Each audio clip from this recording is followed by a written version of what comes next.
right, folks. Well, thanks for coming out. I'm Mike Custudi. I'm the park manager here. I know a bunch of you. I know some dedicated history buffs out here.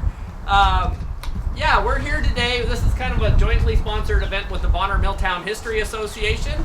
We got Kim Brigham representing. Judy couldn't join us, I guess, today. She's feeling a little under the weather. But yeah, we've worked on several events over many years. Last year we did a Labor Day event out here. This year we're doing this one on the Mullen statues and kind of their place in history and some of the history behind it. We have Leif Fredrickson. He's a professor at the University of Montana. He's the head of the public history program and big fan of what they do there. This is public history, right? Taking history to the people. It's not just reading books and scholarly articles and all that, but at any rate, yeah, just wanted to kind of set a context here. You folks are probably pretty familiar with some of the history here at the confluence of the Clark Fork and Blackfoot Rivers. Does everybody feel somewhat well-grounded and all that? Or, you know, but if not, I'll give like 10,000 years of history in about 2 minutes, if that's okay. We are at the confluence of the Clark Fork on the right here and the Blackfoot on the left. Very historic place in Montana's history. You know, human history here begins with the native peoples and the Salish in particular, right? This was known to the Salish as the place of bull trout, a major food source, or an important food source at least. It was also a major tribal crossroads for tribes coming out of the interior part of Washington, heading to the east side to hunt bison. And the Salish and their allies would head east, usually a couple times a year in the spring or June, and then again in the winter time. But so anyway, the human history here begins with the Salish people for certain. Moving much more recently in history, Lewis and Clark days. Meriwether Lewis passed through the confluence on 4th of July in 1806. Stopped to write a description of the place and then headed on up the road of the Buffalo and noted that it was a well-established path already. He also stopped on the lower Blackfoot here, like right opposite where the amphitheater is, and did some botanizing. You know, he was quite the botanist, and he collected a species, or a specimen of monkey flowers, if you know that one. They grow in wet areas, and at any rate, there's still dried versions of it at some museum, the Smithsonian in Philadelphia. You know, Lewis and Clark opened up the West to a lot of exploration and economic development in many, many different forms, starting with the fur trade. You know, French fur traders came through here, gave the name to Hellgate Canyon, as you probably are well familiar. And then following that, you know, in the 1850s, basically, a lot of exploration of this region happened, beginning with Governor Isaac Stevens. You know, this was all part of the Washington territories once upon a time, and he was tasked with basically developing a military road from the upper reaches of the Missouri to the upper reaches of the Columbia. And, you know, John Mullen was one of the members of the team that was tasked with doing that. That and the Hellgate Treaty, you know, he kind of ramrodded through a bunch of treaties with tribes in Montana and this area. The Hellgate Treaty, you know, is commemorated at Council Grove State Park, which is about 10-15 miles west of here. The Mullen Road, you know, was the first road that came through here. That began to open it up to settlement, followed by, you know, the railroad came through in the 1880s, early 1880s, and that really opened up the industrial development of this region, right? Starting with the Bonner Mill, and then 20 years later, William A. Clark, who came to Montana in the 1860s to Bannock to be a gold miner, quickly figured out that you make more money selling things to miners than doing the mining yourself, and parlayed that into a massive empire, right? Clark, they said, was worth about $125 million when he died in 1925. So I don't know what that would look like, how many billions today. But for a guy that was born in a cabin and died in a mansion, you know, he did well for himself. Clark was also one of the Copper Kings in Butte, and also the man behind the Milltown Dam. And so that was built in 1908. And as many of you know, lasted in place till 2006, so almost a century. Clark is sort of a figure in this story about the Mullen monuments, and I won't go into that too much because we have Leif Fredrickson with us today, and he's going to talk about that. We're going to take a little bit of a walk and talk while we do. We're going to start on this far end. There's an interpretive panel down here that talks about Riverside Park. Milltown State Park is not the first park that's ever been here. There was one here from 1911 till about 1926, and it was in that era that these monuments came about. And so I'm going to turn it over to Leif, and yeah. All right, thanks. All right, so yeah, so the idea is we're gonna do a little walk. I think about a mile, and we'll talk for about an hour. And this is being recorded, so I think I normally really like questions, but since it's being recorded, I don't want any questions that I don't know the answers to. So, one thing I didn't really mention is we want to give a big thanks to MCAT, Missoula Community Access TV. They are recording this. It's going to end up on MCAT itself, and then also on the website as well. So, yeah, but so for the questions, we can open it up. It might be best to, we can do it. We'll do a stop. I'll talk, and then if you have questions, we can talk about the questions in between the stops. And also at the end, when we're done, I'm happy to stay around and discuss and answer questions and stuff like that. And I should, a few qualifications about this. First of all, we're going to focus a lot on the monuments themselves. So this is not a history of the Mullen Road, which I'm certainly not an expert on. And this research is ongoing, and this comes out of a local history class that I did. One of my students, Aiden, is here, that worked on this, and we did some research on it, and I'm still working on it. So it's a work in progress, and probably some of you guys are from here and may know many aspects of this yourself. So I'd be very interested to hear what people's memories are or thoughts on any of this stuff. So. But the class, just to, go ahead. Why don't you give a little back history on yourself, right? Sure. All right. I'm from Missoula. I was born and raised there, and I went off to school a couple times to various places, and I've always come back.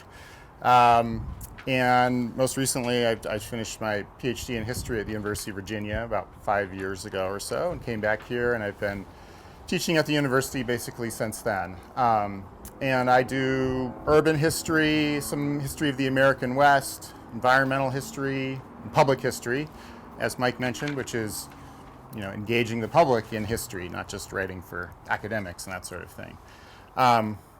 So one of the classes I teach is a local history class. It's a public history class, and we work on projects together with the students. And for that class, we worked on, we did a few things, but one of them was to do some research on this. And part of the motivation for that, I think it's a really, these are sort of fascinating aspects of local history, these monuments. And they're kind of doubly about history because, there's a history to, where they were put and where they were moved, which we'll talk about.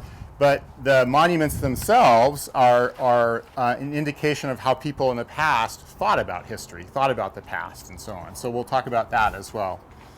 And there's been, in the past few years, 5 years or more, there's been increasing conversations about monuments and statues and so on. Concerns about the inclusivity of the monuments that we have. Some of the connections between monuments and things like race, especially with Confederate monuments in the South. And the discussions around those, and frankly, some of the activity around those, including some violence around those, has spurred bigger conversations about monuments, all sorts of different monuments, not just Confederate ones. And so part of the reason for looking, and that includes the Mullen Monument in Missoula, and so part of the reason that we looked at this was partly because there's an interest in sort of re-examining some of these monuments today. So anyways, we're going to, the idea is we're going to sort of start with the backstory on some of this, the context for, these were, if I didn't mention this, these were the ones in Montana. There were 6 of them created put up in 1916 and 1917. So we're going to focus on the context of that period, the stuff that sort of might have shaped what was going into creating these monuments. And then we'll talk about the Missoula Monument, which was the first of those to go up, and then the one that was put up in Bonner. And we'll talk about some of the other ones too. And then we'll talk about sort of the subsequent history of some of these monuments throughout the 20th century here in this area. So, does anybody have any questions right now about anything?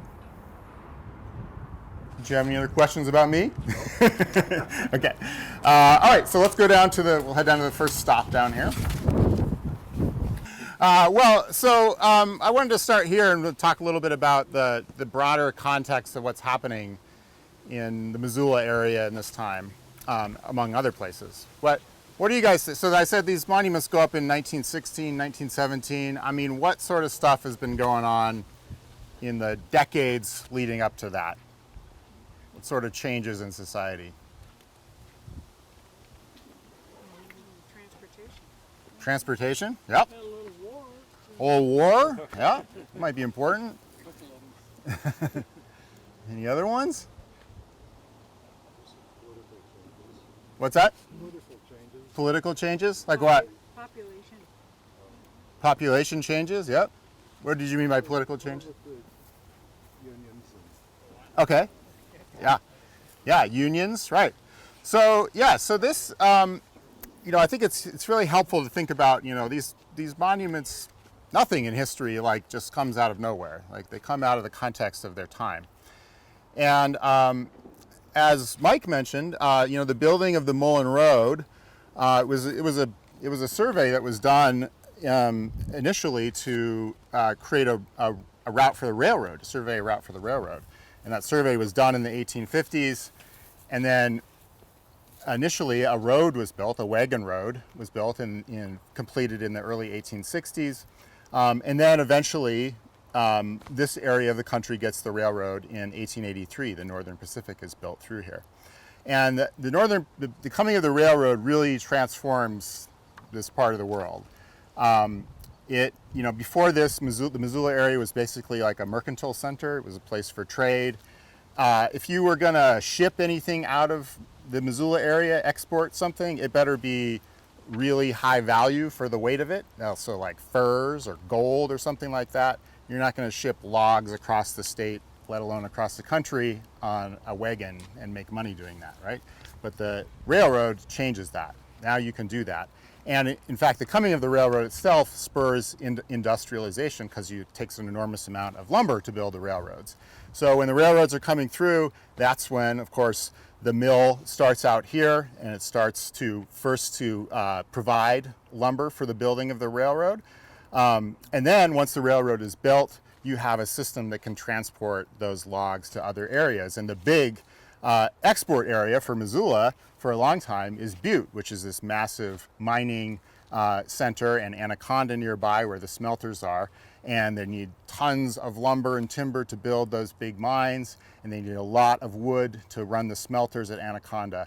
So Missoula area, the Blackfoot Valley, that's where much of the lumber that goes into building that huge mining and smelting center comes from here, and builds one of the biggest mills in the world out here, the big Blackfoot Milling Company. It starts in the 1880s.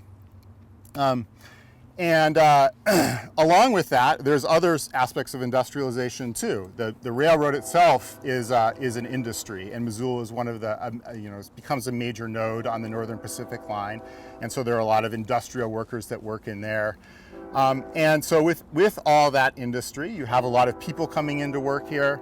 You have great increases in the population of Missoula and Milltown and the Bonner area. A lot of people coming from other countries, from Europe and other places in the world to work here, so lots of immigrants, and just very, very rapid urban and population change. And also, as a result of all that sort of industrialization, that spurs and makes possible the development of other sorts of transportation and infrastructure, things like electricity and telephones, water power, streetcars, and so on. So this is a period of really rapid change Speaking of the railroad, yeah. Actually, we planned this. Okay. But I mean, this is a good example of the stuff is really loud in industrial centers. Let's see how long this is.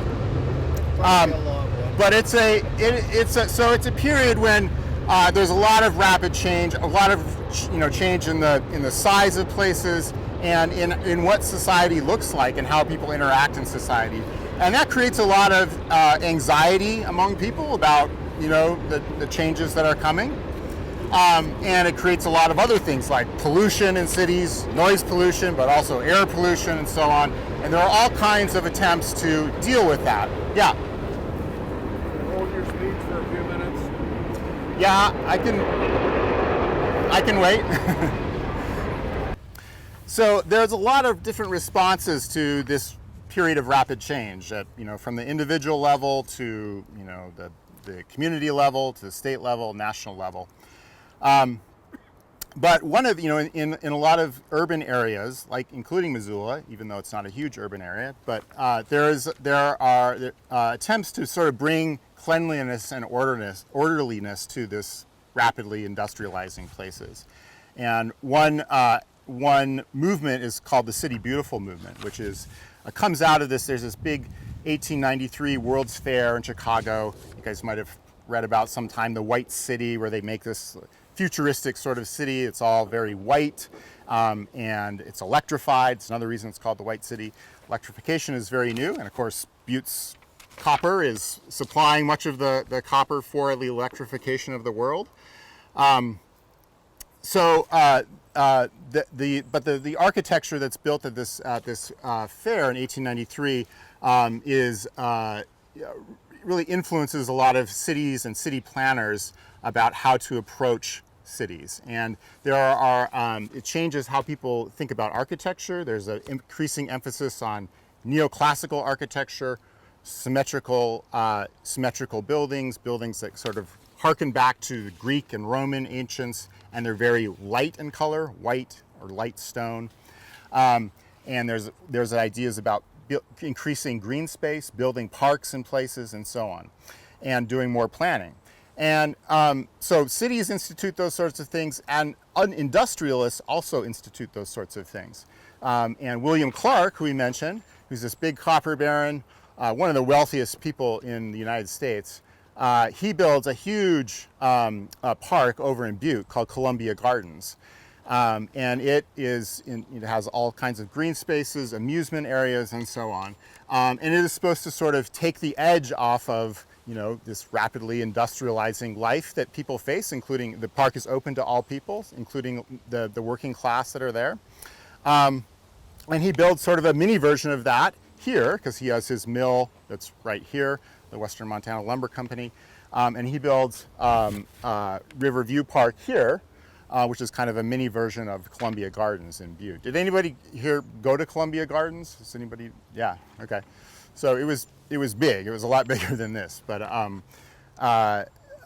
so he builds a little mini version of that. And another impetus for this, for him and others who are building these parks, is to have people use their streetcars. So Clark owns the streetcar system in Missoula. He also owns the water system and the electrical system and so on. He basically owns all the infrastructure of Missoula. But he wants to, get people to come out here. So he builds Riverview Park here. So there are all sorts of sort of responses to this area of rapid industrial change.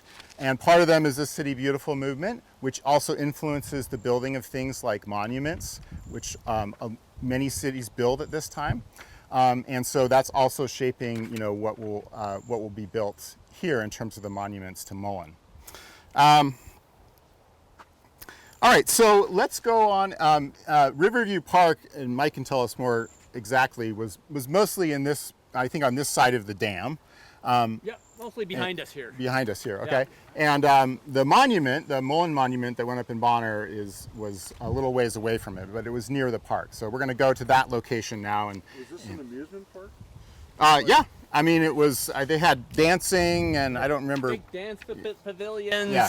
They had all kinds of events out here, especially like back in the days when there were, like St. John's Day, and all the French Canadians would gather up, or the Finns, or the Swedes. There were powwows that were held down here, not on 4th of July, but around 4th of July. And that was really a big thing, because in that time, you know, the tribes were not necessarily encouraged to practice their traditional ways. And so yeah, and there were many other kinds of things going on here, but most of it was back this way. What year was the heyday of it? So it was, I believe, established in like 1911, and it lasted up until after Clark died, which I think was 1925. Okay. And then it was kind of unceremoniously closed by the mill after that, because it was right adjacent to the Western Mill, or Western Lumber Company. Is there any remnant of it? Yeah. Pardon? Is there any remnant of it structurally? No. Because then, I believe this area over here, what was the park, became a gravel pit probably in the 60s when they were building I-90. I think, through here. And so if you look at it today, the bear liked it. You know, that's where we saw him yesterday. But it's kind of sort of a pit. And, you know, we had to acquire part of that is just to get the access into Milltown State Park today. And that took years to do, working with International Paper. But yeah, no remnants of the park. And few remnants of the dam, actually. You know, in the blue shop up here, we salvaged stuff back to the redevelopment working group days. A lot of the equipment from the powerhouse has been salvaged there, but still looking for funds and ways to kind of interpret and display all that. This part didn't have the rides. I don't think it did, no. Just picnic. Yeah, dance pavilions and that kind of stuff. There's some great pictures in the Demons collection, if you're familiar with that, of like women dancing with soldiers. You know, during World War I, there were soldiers stationed at the tunnel across the river here to protect it, because it was a time of, well, World War I had started, and there was also quite a bit of labor unrest going on. But some really cool pictures of the old days there. Where are the pictures? It's called the Demons Collection, and they've been digitized and archived at the UM library now. Jack L. Demons, he was, maybe some folks knew him, He was superintendent of the school here back in the 70s, went around and collected about 1,500 photos of Bonner Milltown from like the 1880s to the 1950s. It's just phenomenal. A lot of these photos here came out of that, like this one and this one here. Really an amazing collection, and you can kill a lot of time just thumbing through it, let me tell you. It's on the Montana Memory Project too, yeah. All right. Onward? Yep, let's head up here. All right, so one of the big, a major thing shaping the initiation of these monuments is this broader, like very rapid change in society that's creating a lot of anxiety, concern about people, especially some of the older generation. And part of that is because some of these, so there's a group called the Montana Society of Pioneers, and they are a group that is, they're people who were, I forget what the cutoff date is. I think it's like 1865 or something like that. They had to already be living in Montana to be part of that group. And them or their children were very dedicated to keeping alive, the memories of people who were included in this group of Montana pioneers. But a lot of that older that first generation are dying off. Mullen has died in 1909. A number of others, he's not a member of that, but I mean, he's of that generation. And so a lot of those people are dying, and there's a fear that the memory of those people, what they did, is going to be lost. And so in the mid 19-teens, this Montana Society of Pioneers, Charles Warren, he was a miner and became a member of this group. he kind of comes up with this idea of creating monuments, and particularly a monument to John Mullen, because he sees, he was around and he understands the importance of the Mullen Road to the development of mining and mining industry and so on. But according to him, many people, in Montana then don't really remember Mullen very well. And actually you can get a pretty good sense of that when you look at some of these articles from the time period, because even people who are, and Kim is reminding me of this, even people who are very dedicated to this, who are really interested in John Mullen, get all kinds of stuff wrong about the dates of when he did certain things, and are often off by quite a lot, a big chunk of time. So there really is, people are, losing a memory and of what happened and what John Mullen did and when it happened and so on. This is like one of the, Montana Society of Pioneers has been around for a while, but this is kind of their first big monument project, and they really focus on John Mullen as sort of this really key figure in understanding the history of Montana and its development. And they eventually, it's spearheaded, Charles Warren, as I said, is kind of the guy who comes up with this idea, but a guy named Frank Sandbar Brown, who's the historian for the society, is the one that really spearheads it. And he comes up with the idea of having a series of monuments located along, roughly along the route of the Mullen Road, and that each one of those will be funded by, a particular person that might be associated with that particular place or so on. And they come up with 6 different ones. There's going to be one in Missoula, there's going to be one in Bonner, there's going to be one in Deer Lodge, Great Falls, I'm going to forget one of these, Fort Benton, and St. Regis. Thank you. Yeah. But Missoula is the first one, and the reason for that is because Missoula has kind of a special connection to Mullen. Mullen came through the Missoula area a number of times. He had several different camps located in the Missoula area, and he, one of the people that worked on the survey with him was Christopher Higgins, who then came back to the Missoula area, started the Hellgate Trading Post in 1860, right along the Mullen Road, and then moved a few miles east eventually and started the city of Missoula in 1865.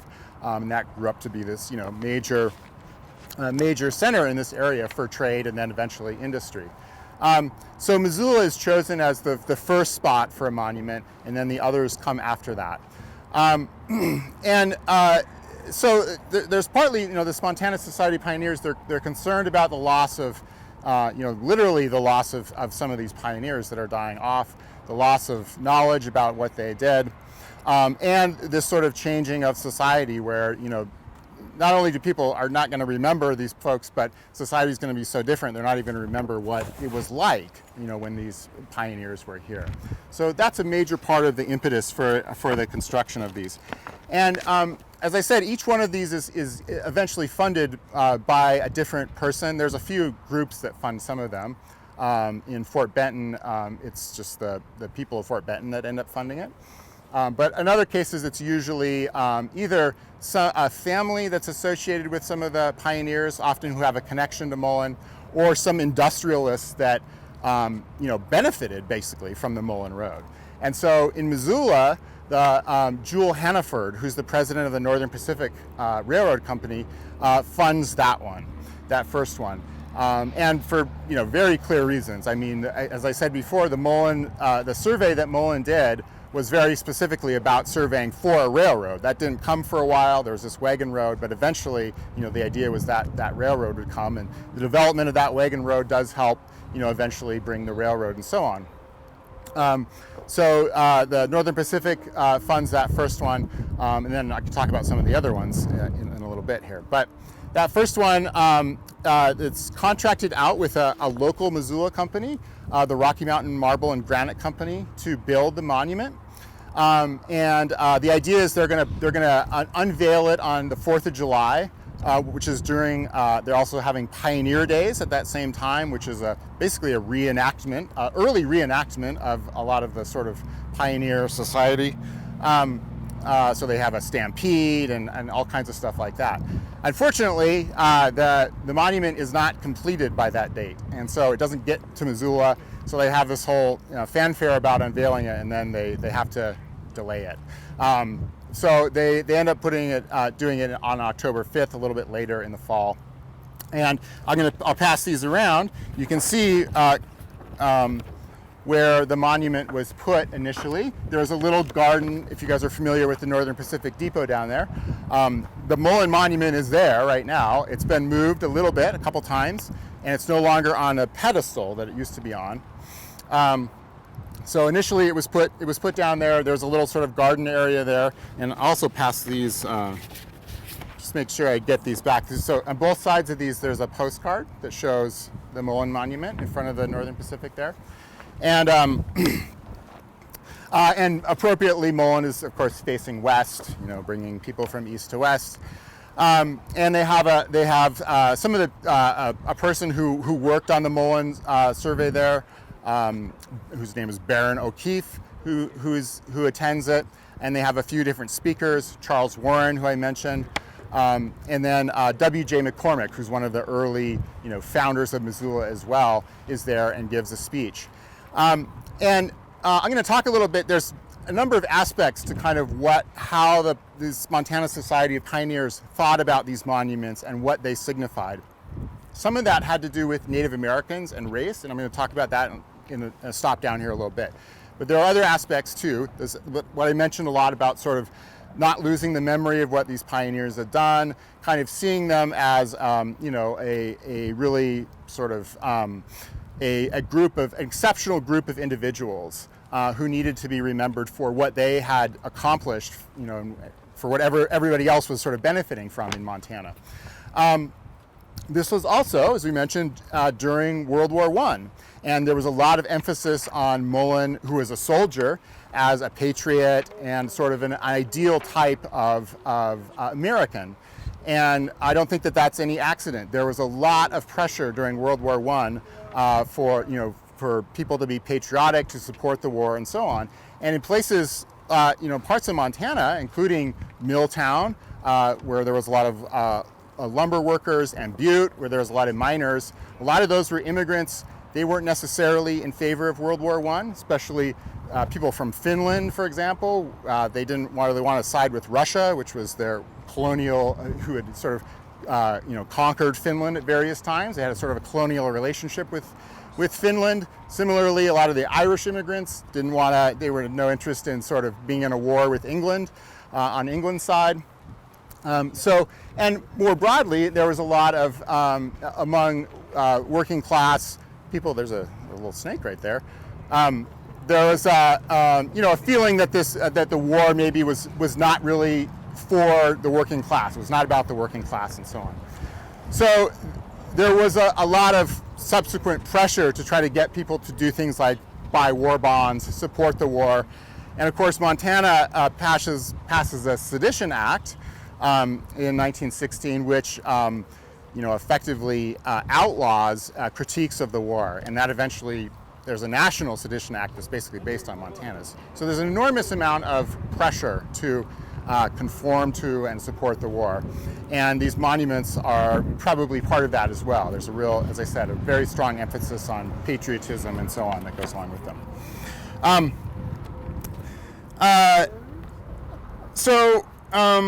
Let's see here. These are also, this is also a period, much related to the sort of rapid changes that are going on in transportation, more trains, electric streetcars, and also by this time, the automobile. There's a interest in tourism, and not just tourism for national parks, which has long been a thing. The railroads very early promoted national parks as a way to get people to ride the rails and so on. But there's now an increasing interest in things like sort of what we would call heritage tourism or something like that. So these monuments are also, things that people are hoping will draw people to come and visit them and so on. And they're very much a part of this, this broader sort of, as I mentioned, the City Beautiful movement. This idea of putting beautiful parks and monuments in cities, these white monuments, of course. So there's a lot of different things that go into the creation of these. Now, the particular design of the Mullen Monument is interesting, and I'll pass. This is actually like a little model that was done, and even before this, in early 1916, there's a big newspaper article on the coming of these. There's already this plans for unveiling these monuments, and an early drawing shows an early sort of draft of what the monument would look like. It looks very different than this. It looks like a soldier who's very clean cut, is wearing the sort of hat that a soldier would wear, and so on. And I don't know exactly when that change happened or why, but I suspect they wanted him to look a little bit more like a pioneer. He looks a little rougher. He looks a little bit more like a trapper or something like that. And there's also a question of who designed it. A lot of times the monument design is attributed to Edgar Paxson, who was, of course, a very famous Western artist, mostly a painter and sketcher, sort of a contemporary and similar guy to Charlie Russell. He painted the murals that are in the Missoula courthouse there. But it's not clear to me, based on my research, that Paxson did that. Paxson was alive at the time and living in Missoula, and he attended this unveiling of the statue. The newspapers don't say anything about him designing them, which seems pretty weird. And I looked at his diaries from the time. They don't mention anything about this. So I'm not sure what, if any, connection there is. It may be that the people at this local marble and granite company, which mostly made like headstones and stuff for people in Missoula, but also ended up making a few of these other monuments. They copyrighted this, that thing you can see on there is copyrighted by them. And they may have been inspired by something that Paxson drew. And I've looked and tried to find something that looks similar to that, and oddly enough, the thing that looks closest to that is actually just a picture of Paxson himself, kind of dressed up like that. So maybe it was Paxson. Self-portrait. Yeah. Anyways, it's unclear exactly what the connection was. Paxson was certainly very related. He was a member of this Montana Society of Pioneers and stuff. So it's reasonable that he would have had something to do with it, but there's no real paper evidence from the time being. So I'm not sure where that comes from exactly. That's a bit of a mystery still. So these monuments are put up. Missoula is the first one to go up, and then several others come afterwards. So let's go down here and we'll talk about the Bonner one that went up. He died in 1909. He had retired from the military long before that and did various other things. He worked in real estate. He went back to school for law, I think, and may have been a judge. You probably know. Do you remember if he was an attorney? He was an attorney. Yeah, I can't remember if he became a judge briefly. Yeah, so he did a number of other things after he retired from the military. But all right, so somewhere in here, actually, maybe I'll pass this. Let's see, the one of, or maybe, do you have that? Oh, you. This is the one you looked at? That's. Oh, yeah. Okay, so here we have, I'll pass this around. This is a picture, and you can see very small in the middle there, somewhere around this area, and you can see the railroad tracks right behind it, which are these right here. Somewhere around there was that monument that's right in the middle there. And I don't know, I think the river was probably up there a ways, and so the monument was probably maybe back in there, where the trees are. I'm not sure. We were trying to figure this out the other day, but Likely be underwater. yeah, right. Those days. So that may have been a road up there, or that may have been the embankment. I'm not sure. That's an embankment. Yeah, I think that's, yeah. But if anybody remembers or knows, has heard anything about it, we'd be interested to know. But it's clearly like somewhere in here that it was placed. So these other monuments they're all copies of each other. The Missoula one is bigger than the other ones. I think all the other ones. It's definitely bigger than the one here. I think it was, this was again their kind of keystone monument, and so I think they made that one a little bit bigger.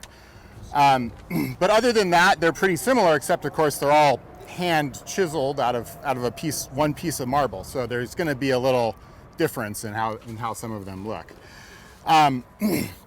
throughout the rest of 1916 and into 1917, these other ones are erected in these other cities that I mentioned. And on October 4th, 1917 is when Bonner gets its monument unveiled.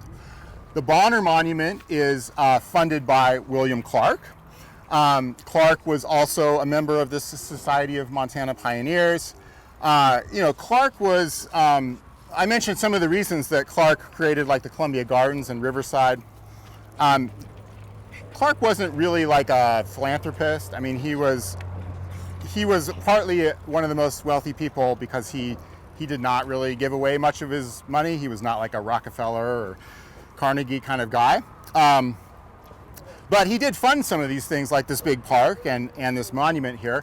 Part of that's because he was very interested in like getting the support of the people. And especially early on, he's famous for very brazen bribery to get into the Senate in the late 19th century and so on. But this is a little bit later, but I think it's still part of his sort of drive for political approval and so on, in part. But he was also a member of the Society of Pioneers and so was very interested in like, as the others were, in sort of keeping this memory alive of people like Mullen who had made Clark's fortune possible. So he funds the one here, and it's unveiled, as I said, October 4th, 1917. It happens at the same time as the state press convention in Missoula. And so part of what happens around the ceremonies of the unveiling here is all the state people that are, the newspapers, journalists and editors and so on who are out here for that convention drive out in their automobiles, somewhat significantly, and attend this unveiling. And Dean Stone, who's the dean of the journalism school at the University of Montana, is the person who gives the speech about Mullen there. And there's not a ton about the unveiling of this particular statue here. But what Stone says, among other things, is, "I wish that there was someone in my place who could pay tribute worthy of the man to whom we dedicate this monument today. As long as Montana endures, the name of Mullen should be remembered as one of the first to let the East know of the greatness of the treasure state." So a lot of this again is about this sort of accomplishments of Mullen in being able to connect this very remote part of the country to the East and other parts that were more connected. One of the things I forgot to mention about the Missoula Monument is they put in the base of that, they put a time capsule. They put the newspaper from that day. They put the speech that was the transcript of the speeches that were given. And they may have put something else. I can't remember. And I'm not sure that that's mentioned in the newspaper when they first talk about that. But later, when they move that statue, they find that time capsule, which is pretty cool. And unfortunately, I don't know what ever happened to it. But they also mentioned that when they put the one up in Great Falls, they put a time capsule in that one. So I'm thinking they probably put one in all of these, but I don't know, what was in the one here and what happened to it. It may be that people forgot about it, and when it was moved, as we'll talk about in a little bit, that it was just lost. So, but it's interesting that this time capsule kind of makes you think about also how these people thought about what these monuments were. They were really thinking them about things that would last for a long time, that eventually people would find this time capsule and get a sense of the past again and so on. So really think of these things in sort of the very, very long term. All right. I wanted to pass around, where did I put this on? Oh yeah, here's another little picture of, I've really scoured trying to look for pictures of this monument here, and there's just not a lot. But there is this one picture that was taken of some girls in front of the monument there. You can see, I think it's the teepee burner for the Montana Lumber Company behind them. And a couple of things about this picture. One is, again, as I mentioned before, these monuments were things that attracted people. They were supposed to signify, heavy, important things, but they're also things that people like to, take their picture in front of and so on. They're on postcards, those ones that I sent around and so on. So they also had that aspect of them. And that one you can see has a little iron gate around it. And they had to put those around a lot of the monuments that were put up at this time because people were, there was some vandalism of them. There was also people just taking stuff from the monuments. So some of these, you'll see a lot of these monuments from this period have some of these iron gates around them. And I'll talk more about some of that vandalism and so on later. But I wanted to ask, do any of you guys have any knowledge of, the original Mullen monument here or anything? Any memories of it? So as I'll talk about, it was moved to Missoula in the 1950s. So it was quite some time ago. But The one picture of the mill that's going around there, you can see the outline of the hills. Very obviously, you can pick out which hills are in the background. Yeah. So it was clearly, it was somewhere around here. And I think that they probably put it near here because, this was Clark's property. It was near the park. It's probably supposed to be viewable from people coming through on the Northern Pacific so they could see it as they came into this area. And could I chime in with a Yeah. speculation? Yeah, go for it. One reason I think it might have been right here is because across the river here was Cantonment Wright. Yeah. So John Mullen camped out here in 1861 and 62 in a brutally cold winter. And you can, this was a depiction of what the confluence looked like in that time by Gustav Sahome, who was an artist that traveled with the Mullen team. And so you can faintly see a bridge sketched in here, and that was the first bridge built on the Blackfoot. And it's just amazing what you find online, but this is the schematic design for that bridge on the Blackfoot from 1860 and 61. And so I wonder if that had some connection, probably, if it was I bet. that, across the river was where he was camped out in a brutally cold winter. An abode of not over much comfort, he had said.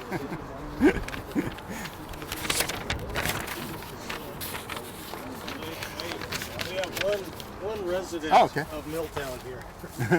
I grew up right over there. Oh. My house. Oh, nice. And he remembers the steps. Oh, you do? Oh. Well, I remember it over. The freeway wasn't there, of course. Right. Yeah. It was back over in here somewhere. Uh-huh. Okay, My recollection. Yeah. Did you ever, go to it, play on it or anything? No. Played around it. Yeah. We used to play on this all the time. Okay. Yeah. This is Bill on. And Kim and I used to go over, not together, but Tunnel Lake was right across over there. It's all filled in now. Tunnel Lake? It's called Tunnel Lake. And we would cross the train tracks here, and then cross down there, and then go through the tunnel. through the tunnel, yeah. We weren't supposed to do any of that. but Nope. We did Oh. it. Was there, what's the lake part of it? Well, there was a backwater. It was a pond, Big basically. Oh, It okay. was called Tunnel Lake, and I think it probably was just an excavation pit when they built up the rail We used to bed. catch perch and sunfish in Tunnel Lake. Yeah. They were about No, my this mom was from Piltsville and, Oh, really? and talked about doing that very What was thing. her name? She was Barbara Cadger then. Oh, I know. You knew the Cadgers? Catchers, yeah. Yeah. Let's head down this way to the next spot. All right, so as Mike mentioned, right across here was Cantonment Wright, which was one of Mullen's camps when he was building the road. And they camped out there in 1861. And it's named after a guy named Colonel George Wright, who was in the U.S. military as well. And Wright, it turns out, is kind of a useful character for thinking about the relationship between Mullen and the Mullen monuments and Native Americans. So let me just back up here a little bit. And as Mike mentioned, this area that we're in, what we're talking about today is like a really small slice of the human history of this area. People have been living in this area for thousands and thousands of years. So this was an inhabited place when white people moved in here. And because of that, when they sent these surveys out, they were not just these Stevenson surveys that Mullen was a part of in the 1850s. they were not just surveying for a railroad route, they were making treaties with Native Americans here who had claims to this land. And they needed to make treaties with them so that they could move them to reservations and clear ways for a railroad route and white settlement and so on. Those were made with, near here, as Mike said, the Hellgate Treaty of 1855 was with the Salish and the Pend Oreille and the Kootenai. But there are a bunch of other treaties that were made, before and after that in Oregon and Washington and so on. As with many of these treaties, there was a lot of misunderstanding about them.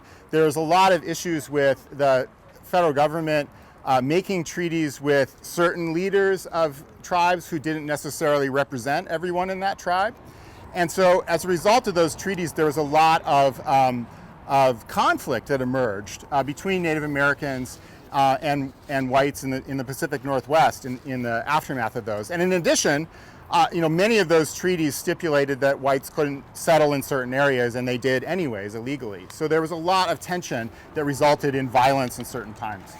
And so that happened in the aftermath of these treaties in 1855. After the treaties were completed, Isaac Stevens and John Mullen both were lobbying for the building of this road that they had surveyed for. Actually, the military was not really, it was supposed to be a military road, but many of the people in the military, especially people in the military in the Northwest, people like George Wright, were not in favor of building a road because they just thought that was going to further inflame these tensions, right? And so the tensions sort of died down over the 1850s, the second half of the 1850s. But then as there's more and more push for the building of this road, those tensions start to emerge again. Eventually, and Congress too is not going to fund this road precisely for those reasons, because they see it as unnecessary and they see it as probably causing more problems than it's supposed to solve. Nevertheless, by the end of the 1850s, it is funded, and Mullen goes out and starts doing surveys for it, and sure enough, that does further inflame these tensions, especially in places like Washington. And so what results is, a series of skirmishes. I don't have time to go into all the history of this, but you should check it out, read about it more if you'd like to. But there's a lot of skirmishes between some Native American groups and the U.S. military and white settlers. Some of that results in some pretty awful massacres. And one of the things that kind of ends some of that conflict is George Wright ends up. This was the person who had not really been very in favor of the road, and actually is pretty sympathetic to the Native American complaints against the building of the road into the area. But he's in charge of the military in much of this area, and he retaliates against some of these attacks and ends up notoriously hanging two of the chiefs of Native American groups in Washington. And that is who Mullen is under George Wright for part of that time. And when he comes back through here and is actually building the road, and they're camped out here, he names this after his former boss, essentially. So there were, the relationship between, it's complicated because many of these tribes are different and have different relationships with the U.S. government, and have different, their political and military position and strength is different in different places. So some of them are, ally with the federal government at certain times. And the Salish are one of those groups. And so the Salish and the Nez Perce actually help build the road. They work as guides for Mullen, and Mullen has a very good relationship with them and has a good relationship with a lot of Native American groups. But, this is also their homeland, and they're not very happy about the idea of, the building of a road through this area. Not only a road, but, what's going to come with it, because they know that many of these, treaties that are made that exclude white people from certain areas don't work, and they're, people settle those areas anyways. Just to give you one quote here I had from one of the leaders of the Coeur d'Alene tribal elder stated later, "We didn't want to go to war, but what do you do when someone breaks into your home?" So we don't know a lot about, skipping forward to the actual creation of these monuments. There isn't any material that I've found that really gives a Native American perspective on what they thought of these monuments, if they thought about them at all when they were being erected and so on. But you do get a sense of, that they probably had a different idea of it than many of the white settlers that came out to this area. So what we do have is what the Society of Pioneers and some other people thought about these monuments in terms of Native Americans and race at the time. A really sort of pervasive aspect of the Society of Pioneers was a nostalgia for this pioneer past, for the frontier. And part of that, a major part of that frontier was Native Americans, right? So what they think about as the golden age necessarily includes Native Americans. So they have and some of them had, relationships with Native Americans. I mean, a lot of them did. They worked with them and so on. As I said, Mullen worked with them and had good relationships with the Salish and so on. So they knew a lot of these people personally. And so they had, they liked Native Americans in a certain way, right? They saw them as critical to this age that they were trying to memorialize. At the same time, they construed this, the differences between Native Americans and whites in very racial terms. It was a red race and a white race, and the white race was civilized, the red race was savages. And when Mullen came through here, he brought civilization to an area that was wilderness, to an area that was just full of savages.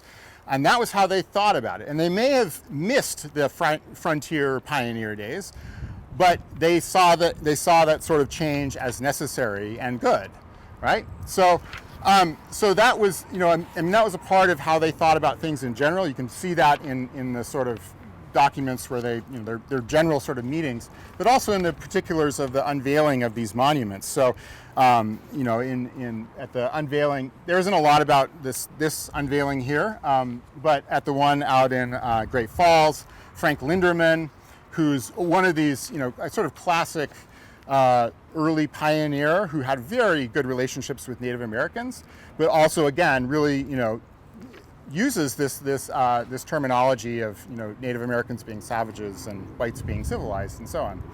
In Missoula, it was even stronger in some ways, and this was again the sort of this was the key unveiling. This was the first and most important unveiling. One of the people that spoke there, the key speaker, was a guy named W.J. McCormick, who I mentioned was one of the founders of Missoula, and he had a long speech, but among other things, what he said was, Mullen would have been amazed at a land once the empire of the Indian, where the white man seldom ventured, now altered to the republic of the white man, where the Indian is a guest or a tenant at will, right? So really a sense of this land is no longer, it's not just that white people live here, but this is a white person's land, and the Native Americans are, tenants on it. I mean, they exist at the will of white people here. So I mean, I think that stuff is important to bring up when we think about what these monuments meant at the time and what they mean today as well.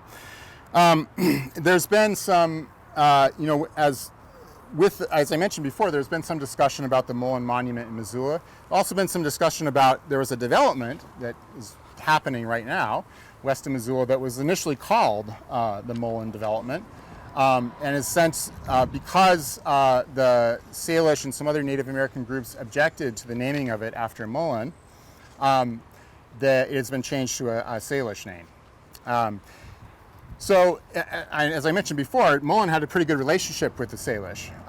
But I think that in retrospect, that as I mentioned before, the Salish are also, in that context, they are allying with groups, that they may not choose really, if they had their choice to be allying with Mullen. But when they're facing the Blackfeet and other groups like that, then they may ally with those groups. So, in retrospect, I think that the Salish don't see Mullen in quite as positive a light. I mean, they clearly don't.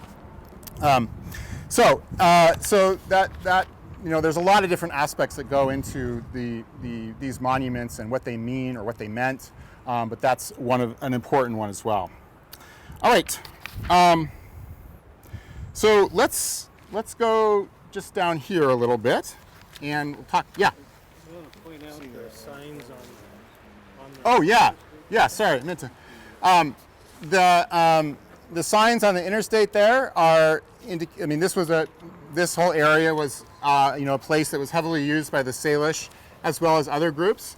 This was known as the place of the big bull trout. Missoula area, specifically where the Rattlesnake River comes in, is the place of the small bull trout. So this was an area that was very heavily used by the Salish for fishing, and it was also a route, part of their major route that went up to hunt the bison over in eastern Montana.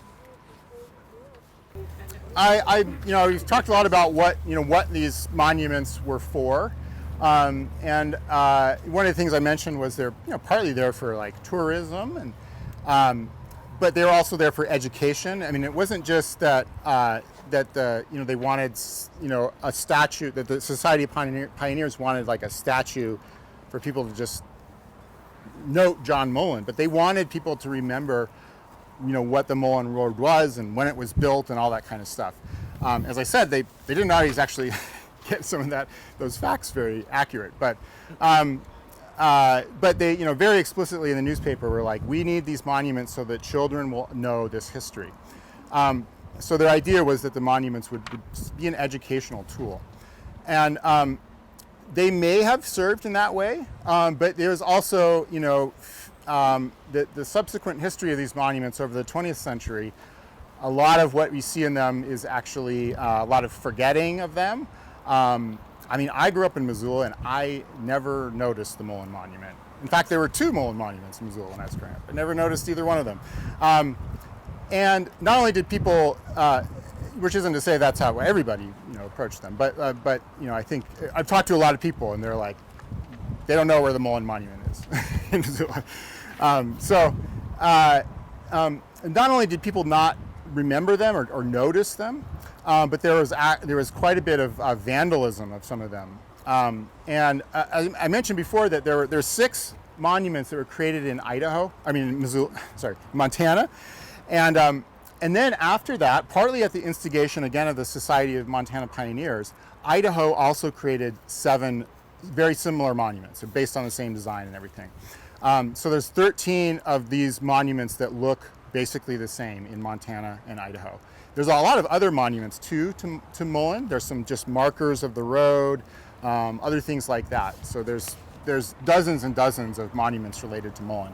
But of these statues, there's 13. And so after the ones were completed in Montana, they started putting up ones in Idaho. And over the next few years, I think it was just a few years, they started pretty quickly, and they put up those other ones as well. One of them is up on 4th of July Pass, which is named because Mullen went over that pass on the 4th of July and carved in a tree 4th of July while he was up there. And that tree stayed there for a long time, although eventually it was vandalized and then eventually died. And I think they've cut it out, and it's in a museum now, so there's like that log is there. But there was a monument there, and it was, almost immediately, within a year or two, somewhat ironically, automobile tourists started vandalizing it. So, the automobile, these whole highways were made possible in part by Mullen. And, the states, again, encouraged people to go visit these automobile touring was becoming a bigger and bigger thing in the 1920s, especially. But people started vandalizing these pretty quickly. And the one up, I'll send this another postcard around here. And this is both pictures of the same monument. You can see some graffiti on one side, on this picture, and the other side, his face looks pretty weird.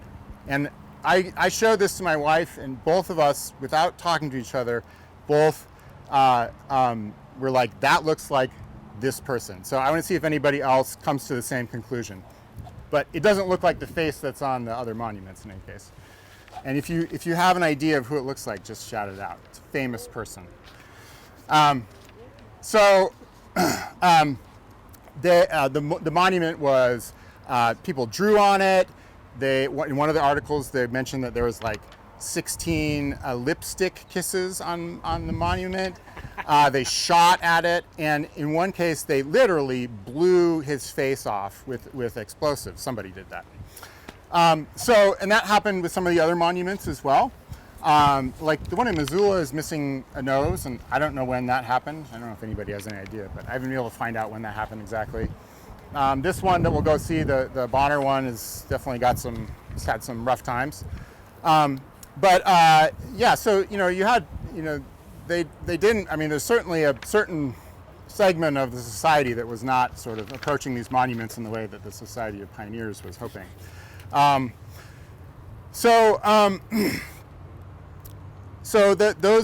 monuments, that's what I said, some of these monuments, that one up there, eventually they put a gate up around it. It's not there anymore, I don't think, but they did have to do that for a while there. The other thing that happens with these monuments is that they, as I said, partly because they're forgotten or they're not seen, they're moved around and they're kind of not, So the one in Bonner, that one was put up in 1917, and sometime in the 1950s, and I was just talking to a gentleman who saw it when he was growing up here in 1955, but sometime pretty soon after that, because I think we have photos of it in Missoula in 1956. It was moved to Missoula. And the reason for that was, according to the papers, was that people weren't noticing it anymore. It was not getting noticed. And probably a big part of that is because of the rise of the automobile, right? Like I mentioned before, you probably put it down there because people coming through on the Northern Pacific could see it. But as people increasingly use automobiles, we have highways built, first highway built through here in 1926, and then Highway 200 in 1933, and then eventually the interstate, which comes after this is moved. But in any case, you have increasing use of automobiles, and people are not paying attention to this statue anymore. So they move it to Missoula, and we've got some pictures here of where it was located. So I'll pass those around. It was located down by where main and front come together in a little triangle. And they put it there. You can see in these pictures initially it's kind of bare ground there. In the 1960s they made it into a little bit of a park, added some grass and other things, and mentioned when they did that they were sort of sprucing up this park with Mullen as the centerpiece of it and so on. Unfortunately, it's an area where there's a lot of traffic there, and at least 3 times a car hit it and knocked the statue over. So one time, I think it was hit once by well, I'm not sure if it was hit by a drunk driver or not. I mean, I don't think they even said at that time about that sort of thing. But one time it was hit by a guy who was trying to escape the police, and he had stolen a car and was driving at high speed and ran into the monument. And I could never figure out what happened to that guy. He was like an 18-year-old kid. What happened to him after that? But got knocked over a couple times. They had to put it back up. You can see, here's a picture of them trying to right it again. So it may have been subject to some vandalism, but it was also inadvertently sort of nearly killed by the automobile a few times. So it sat there. So for a while, Missoula had 2 Mullen monuments. The one in Missoula, by the Northern Pacific Station, it was moved in the 1950s. They brought in an old railroad locomotive, 1356, which is still there. They resurrected that from the Bitterroot River where it had crashed. This engine hauled a bunch of logs. It also hauled people escaping the big 1910 fires in Idaho. It hauled them literally across burning bridges and stuff to Missoula. So they put that in there, and they had moved the statue a little bit. That's when they found this time capsule in the base of it. That's also when it lost its base. I think they broke it or something like that. But they have, you can see there it's positioned in that picture right in front of the railroad. It's just perfectly symbolic of leading the railroad into the west.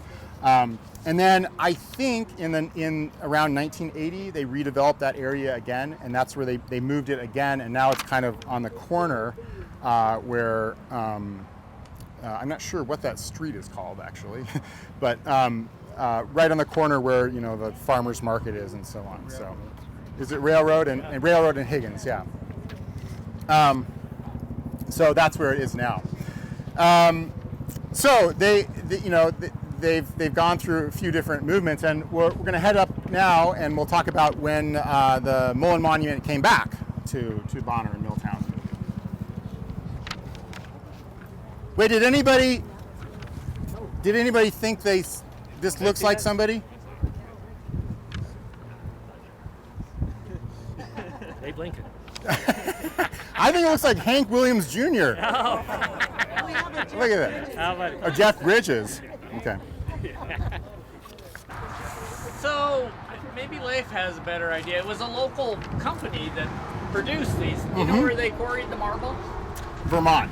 Oh, Vermont. Yeah. Okay. Yeah. Shipped out on train, Yep. I imagine. Yep. But it was somebody out here who actually did the sculpturing then, or what? Yeah, I'm not really sure how that all worked. They definitely designed it here, and I don't know. I'm not certain how that. Yeah. If they like went out to Vermont and did it out there, or what? There was a little piece about Clark on CBS Sunday morning. Very tall, wasn't They did a mansion down at Santa Don't know if Barbara. that's life size, but no, he He wasn't. died A lot of 2 those years fellas later, were, and the water you know, now like it's kept Isaac Stevens was like fully 5'2". Yeah, somebody just wrote a book on that. It's called Empty Mansions, and I heard it's really good. But yeah, it seems like such a strange story.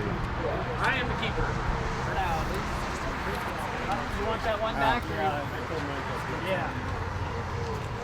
So this is the statue that was originally down there, then was moved I guess in 1956 probably to Missoula, to that intersection of Main and Front and Orange that we saw some pictures of, and there he sat for several decades, about 40 years or so. Until people in Milltown and Bonner area organized to bring the statue back to this area. And some of you, including Kim, would know more about the details of that than me. But they brought it back and put it in this memorial park here, and then it almost went away again because this was owned by the Highway Transportation Department, and they were going to clear it out, right? Right, And then, right. so now Mike has taken it over. Yeah, so this is not exactly part of Milltown State Park. This still has its own identity as the Two Rivers Memorial Park, and it was a park that was developed by the Bonner Development Group, and they have since sunsetted in the last couple of years, and they had to find new homes for their properties, and this, like he mentioned, it was on MDT land, and if they didn't find somebody to take it on, everything was coming off, down to the landscaping. And so we were approached and thought, well, it's not part of our park, but it's close enough, and it's all part of the same story, and so, yeah, we'll take it. So, Oh, very good. So, I mean, you can see that this has had a few bumps over the years. As I mentioned, hit by a few automobiles, lost some toes, parts of the face. As I said, this one's a little shorter. It would have been up on a pretty tall pedestal initially, like probably about that tall or something. And you can see on the side here, each of these were inscribed by who funded that particular statue. So over here it talks about, it's created by the Montana Society of Pioneers and funded by Senator Clark. It has 1916 on there. I don't know if they plan to erect it sooner or they just stamped them all with 1916. I haven't seen that, but it was put up in 1917. And then on the side here, it talks.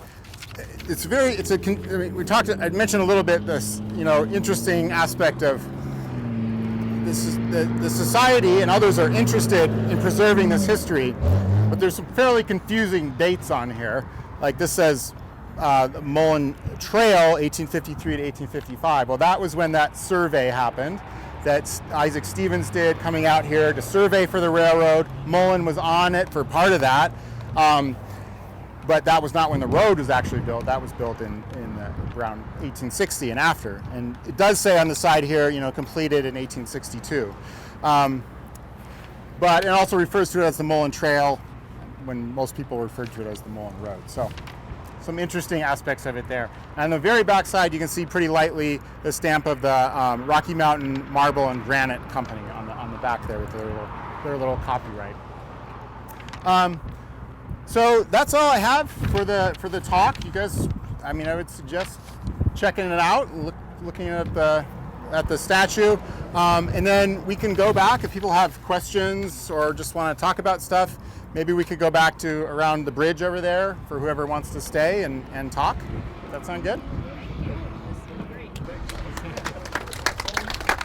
Yeah, thank you, Leif. Thank you so much. Yeah, thanks for coming out. Thanks to the Bonner Milltown History Center and Kim, key player in all this, putting it together. And a lot of you have been involved. Miney, I know you still are. So, but yeah, we just, telling the human story out here is one of the many things we try to do at the park. So, Leif, I have a question. Okay.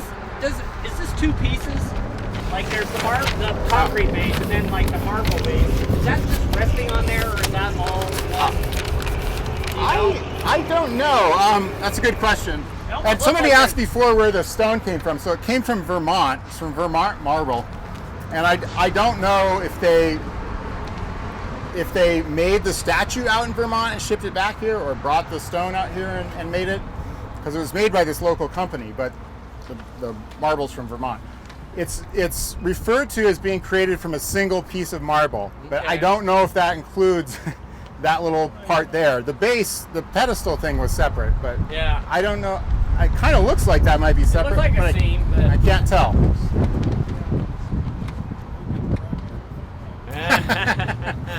Maybe the time capsule's still in there. We should crack it open and see what. Yeah. Did Clark buy one of these? Did he what? Did he purchase? Yeah, he funded the making of this one. Yeah, and his son funded the one that was put up in St. Regis. So William Clark Jr. funded that one. And Clark actually, Sr., I think he actually funded at least one of the ones that was put up in Idaho as well. Yeah. So he put some money into them. Is there a map where the road goes through Missoula County? Is there a map of what? Where the road actually I'm not sure that there's a very specific one. I think a lot of people have been trying to figure out exactly where the road went. I mean, we know some pieces of it. I mean, the Bonner Milltown did a tour up the Marshall Grade, which is part of it up there. And in like Missoula, a lot of people have said it went along Front Street, but I think that might not be right. I think it was a little bit further north.